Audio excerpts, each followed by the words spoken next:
High, কেমন আছো সবাই? আজকে দুপুরবেলা ডিমের একটা অন্যরকম রেসিপি করব। আগে যদিও করিনি, আজকেই প্রথম দেখা যাক।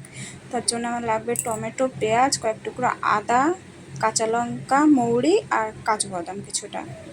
তো কড়াইতে তেল দিয়ে ওর মধ্যে একটু লবণ দিলাম, দিয়ে তেলটা ভালো করে মিশিয়ে নিলাম, নিয়ে ডিম ছেড়ে দেবো একে একে। এই ডিমগুলো ভালো করে তেলের মধ্যে মিশিয়ে নেব, লাল লাল হওয়া পর্যন্ত ভেজে নেব ডিমগুলো। আর এ পাশে আর ভাত ফুটছে, তো ওই ডিম ভাজা তেলের মধ্যে গোটা গরম মশলা আর একটা শুকনো লঙ্কা দিয়ে টমেটো আর কাঁচা পেঁয়াজের যে একটা পেস্ট করেছিলাম সেটা দিয়ে দিলাম, দিয়ে একটু ভালো করে মিশিয়ে নেব তেলের মধ্যে।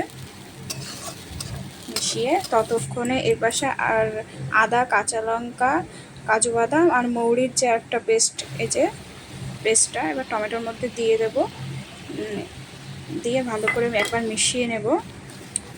এই পর্যায়ে টক দইও দেওয়া যায়। আমি যে রেসিপিটা দেখেছিলাম ওর মধ্যে টক দই দেওয়া ছিল, কিন্তু আমি ওটা অ্যাভয়েড করে গেলাম, আমি টক দই দিলাম না, আপনারা চাইলে দিতে পারেন। তারপর এর মধ্যে পরিমাণ মতো লবণ আর সামান্য একটু চিনি দিয়ে আরও একবার ভালো করে মিশিয়ে নেব। মিশিয়ে মোটামুটি এই যে মশলা কষে গেছে, তেল ছেড়ে দিয়েছে, ভালো করেই কষে গেছে। এই পর্যায়ে এর মধ্যে জল দিয়ে দেবো পরিমাণ মতো, আর ডিমগুলো দিয়ে মোটামুটি 10 মিনিট মতো ঢেকে রাখবো। 10 মিনিট পর এলাম, এই যে এরকম হয়েছে, ঝোল ঘন হয়ে এসেছে খানিকটা, এই যে রেডি।